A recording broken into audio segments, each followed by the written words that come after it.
platform is Spotify, no, yung Spotify Canon. So, how does it feel po knowing po yung community doon talagang pinapaangat, pinapush na maging mas successful? Yun ang nakakatuwa yung family kasi yung Pinoy hip-hop.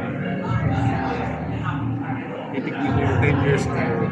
Sobrang layo sa hip-hop ngayon. Nakakatuwa na ganun nga. Mas ginaganahan siyempre yung mga, lalo na yung mga bago. Kita nila na may platform na malaki. Wish, mas ginaganahan kasi sila na, yun nga, nakakahanap sila na sariling community nila. Kumbaga bukod sa hip-hop community, marami pang sub-communities eh. Marami pang sanga-sanga. So, yun nga.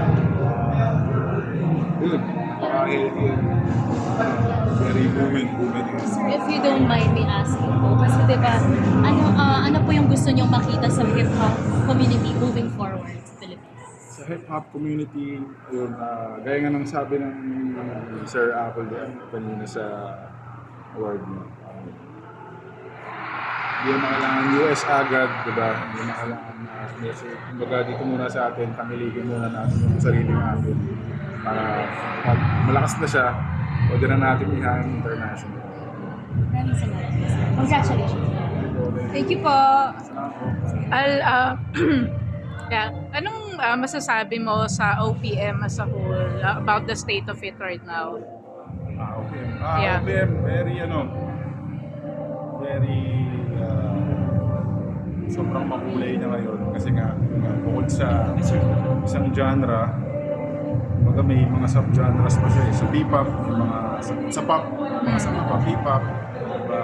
And sa hip-hop, ganun din, may mga hip-hop na melodic, may mga hardcore rap, may mga hip-hop rap. Diba? And yung bagong generation, very, na sila eh, ma-explore na sila sa tunog na yan. So, hindi malayong, diba, 5 years, 10 years from now, kahanay na tayo sa international, diba?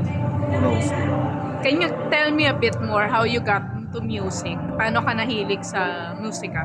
Music, ano na lang siguro, being a fan din of music, especially hip-hop.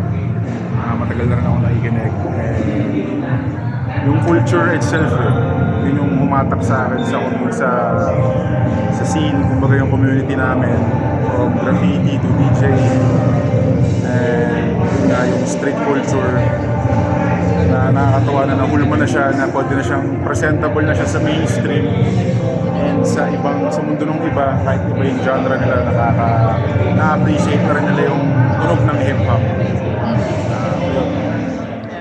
So, hip-hop, among the genres of music, isa siya dun sa mga nag-aano din talaga sa mga trending issues. Yeah. So, I wonder if you have any comment, yung trending ngayon, di ba, si Sampaguita Girl? Ano yun?